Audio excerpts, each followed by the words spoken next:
From the silent vantage of orbit, a profound surprise unfolds across the face of North Africa. Recent satellite imagery reveals an impossible sight in the Sahara.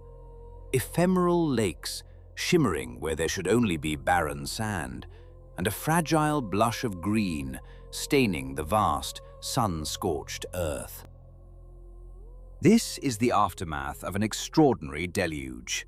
Yet scientists now suggest this fleeting spectacle is a preview of a much grander transformation. By the end of the 21st century, they predict, the world's greatest hot desert may become significantly greener, not as an anomaly, but as a return. For this extreme world was, in the not-so-distant past, a flowering paradise. The Sahara is a territory of immense scale, stretching from the Atlantic coast to the Red Sea, a dominion of nearly 9 million square kilometers, an area roughly 26 times the size of Germany. And while the popular imagination paints it as an endless ocean of dunes, this sandy expanse accounts for only 20% of its true face. The rest is a harsh mosaic of stone plateaus and gravel plains, a landscape that has perfected the art of desolation. But in September of last year, this unforgiving environment was violently reawakened. An extratropical cyclone forming over the Atlantic tracked south, pulling immense moisture from equatorial Africa and unleashing it upon the desert's northern fringe. On the 7th and 8th of the month, a deluge descended. The rains were so intense that NASA's own observation center titled its report, "A Flood in the Sahara." The consequences were immediate and twofold. In Morocco, Algeria, and Tunisia, the waters brought tragedy, claiming the lives of 20 people. But from a planetary perspective, the change was breathtaking. Satellite analysis showed dark sapphire stains spreading across the ochre canvas, ancient, typically dry lake beds now brimming with water. Lighter blue streaks marked the paths of transient rivers, carving new routes through the dust. Fueled by the cool water seeping into the hot earth, dormant life erupted. Shrubs and trees, long deprived of moisture, responded in a sudden, desperate explosion of growth.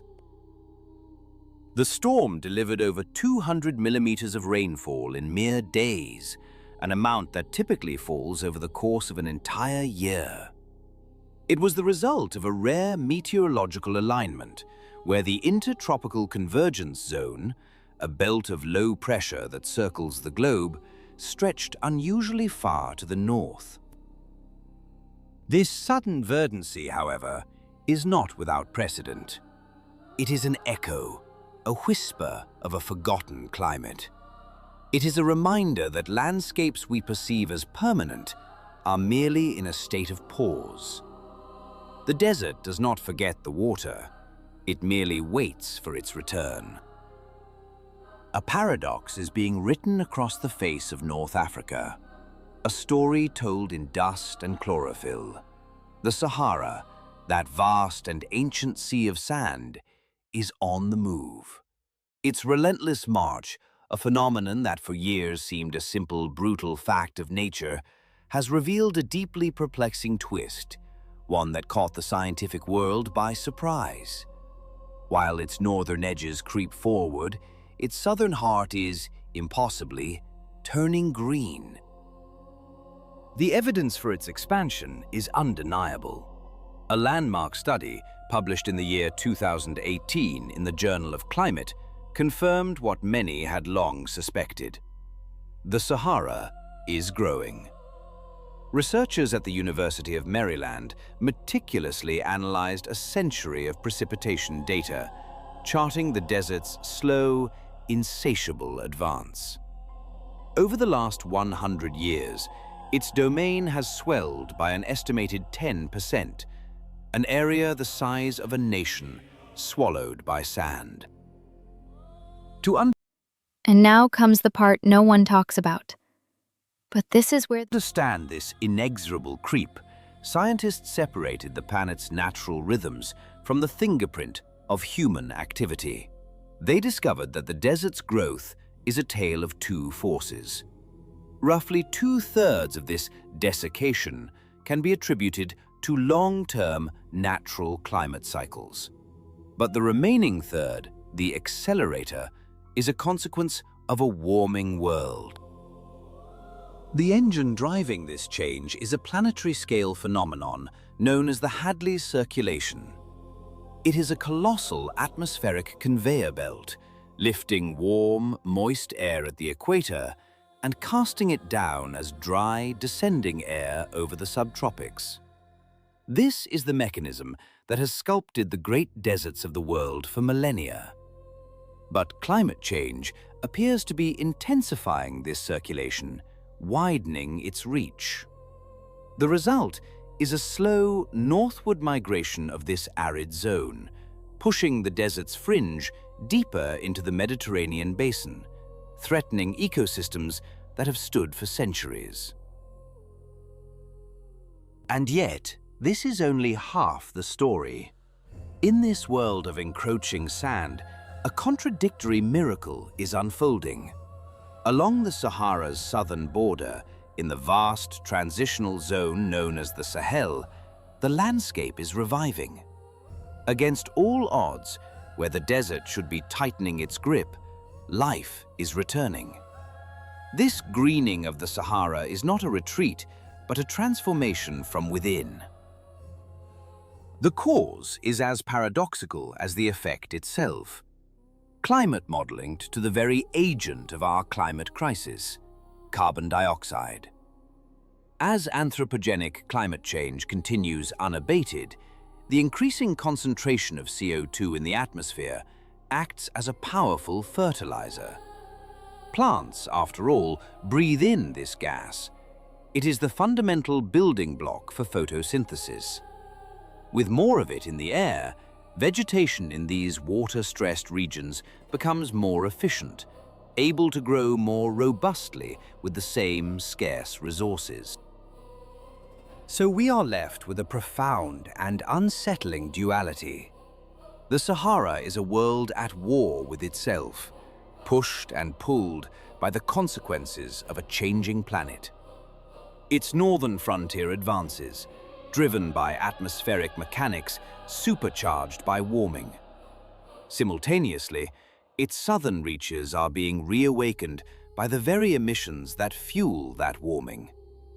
It is a vast, breathing organism, reacting in ways we are only beginning to comprehend, a testament to the complex and often contradictory feedback loops that govern our world. The desert expands and blooms in the same breath, a silent, sprawling monument to the Anthropocene. It is the planet's most fundamental alchemy, a process that harnesses the raw power of the sun, capturing carbon dioxide from the air and transforming it into the very building blocks of life. Upon this principle, a simple truth operates. The more carbon dioxide available to a plant, the more vigorously it can grow, provided it has the one other essential ingredient: water. In the vast, sun-scorched expanse of the Sahara, this equation has long been defined by its missing variable. But now, within the complex calculus of global climate models, a startling possibility is emerging. While the future remains a landscape of probabilities, a persistent signal appears in the data. Of 30 leading predictive models, 7 forecast a radical transformation. By the close of this century, they project that the Sahara could receive a staggering increase in precipitation, anywhere from 40 to 300% more than it does today. At first glance, this appears to be a vision of miraculous rebirth, a world where the great desert blooms.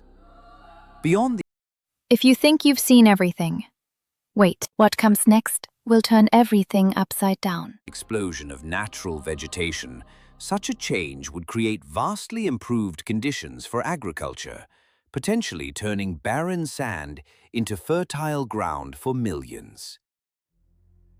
But the transition from one climate state to another is rarely a gentle one. This climatic rebirth would not be a gentle awakening, but a turbulent and violent becoming. The interim period could be marked by dramatic oscillations between searing, protracted droughts and catastrophic, landscape-altering floods. This zone of instability would stretch across a corridor of nations from Sudan to Mauritania, a region that is currently home to more than 100 million souls, whose lives would be caught in the violent throes of a world reshaping itself. Furthermore, this promised green belt a cross-assessment on the trajectory of our own civilization. They predict that carbon dioxide emissions are destined to fall significantly in the next century, as the planet's reserves of fossil carbon are either exhausted or become prohibitively difficult to reach. Without the fertilizing effect of elevated CO2, and as a new equilibrium is sought, the old order would reassert its dominance. Heat and aridity would once again advance, slowly, inexorably, reclaiming the land. The green would recede, a ghost of a forgotten world. If the experts are correct in their forecasts, and the future does indeed bring a brief, verdant chapter to the desert, the Sahara will, in the end, simply be returning to a state it has known before. For the Great Desert has not always been a desert. It has bloomed repeatedly throughout deep time, not merely for fleeting moments, but for millennia. The current hyper-arid phase, the one that has defined so much of human history, is a relatively recent phenomenon, beginning between 4,000 and 3,500 years before our era. This raises a far deeper question. What is the engine driving this colossal transformation from lush savanna to sterile wasteland and back again? And how, precisely, does such a monumental shift occur? It was this very question that a team of experts sought to answer when, several years ago, they analyzed a nearly 20-meter core of sediment drilled from the bed of Lake Sidi Ali in Morocco. These layers of earth represented a pristine archive of the Earth's memory, a continuous record spanning some 12,000 years. By meticulously reading the alternating strata of dust and ancient pollen, the researchers could determine, with remarkable precision, when the Sahara was wet and when it was intensely dry. They arrived at an astonishing conclusion. The transformation from a wet, green Sahara into the dusty desert we know today was far from the smooth, gradual process. It was not a gentle, fading sunset, but a series of violent storms. And more astonishingly, it did not happen just once. In the period from 10,000 to 5,000 years ago, the climate did not simply shift from wet to dry. It violently oscillated, swinging back and forth between... Wait, this is not the full story. The most important part is just beginning, and it changes everything we thought we knew. Between the two extremes on multiple occasions. It was only after these repeated climatic convulsions that the Sahara, some 4,700 years ago, finally settled into the hyper-arid state we know today. But why? What mechanism could trigger such dramatic, repeated reversals? This remains one of the great unsolved mysteries of our planet's recent past. The data from the Moroccan lakebed has unveiled the what, but the why still eludes us. Yet knowledge gleaned from other corners of the globe is beginning to cast a faint light into the desert's darkness. The Sahara, it seems, does not easily give up its secrets, nor the memory of its past lives. It is a landscape not of permanence, but of profound and cyclical transformation. A stark reminder that the world we stand upon is merely a single frame in a much longer and far more turbulent story. Deep within the geological archives of our planet, a profound mystery once lay buried. Sediment cores, drilled from the beds of the Sahara's ghost lakes and the deep ocean floor off Africa's northwestern coast, offered fiercely contradictory tales. For decades, they fueled a bitter scientific debate. Did the once green Sahara die a slow, lingering death, or was it a sudden, catastrophic collapse? The evidence for a gradual decline, unfolding over millennia, was compelling. Yet other samples, from moments of abrupt desiccation, told a story of brutal, rapid transformation. The long-term trend was indeed a slow march toward aridity, but this journey was repeatedly shattered by violent climatic convulsions. The transition was not a gentle fading, but a series of sharp, punishing droughts. In the end, both camps held a piece of the puzzle. Each had glimpsed a different chapter in the Sahara's dramatic history, mistaking a single act for the entire play. It serves as a stark reminder that the Earth's story is rarely simple, and truth is often found not in one narrative, but in the turbulent space between contradictions.